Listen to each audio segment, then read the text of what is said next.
Welcome. Today, I'll guide you through the simple steps to remove an admin from your Telegram group using the Telegram app on your PC following the latest update. First, make sure you're logged in to your Telegram account on your computer.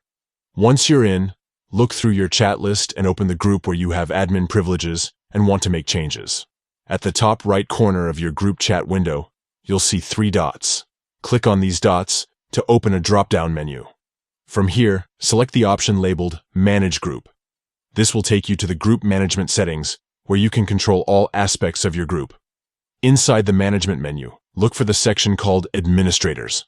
Click on it, and you'll see a list of everyone who currently has admin rights in your group.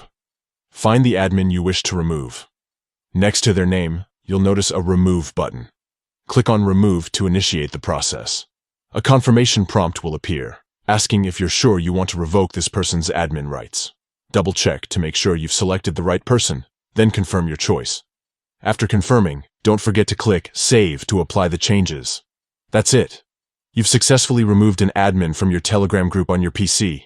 This process is quick and ensures you keep your group's management team up to date and secure.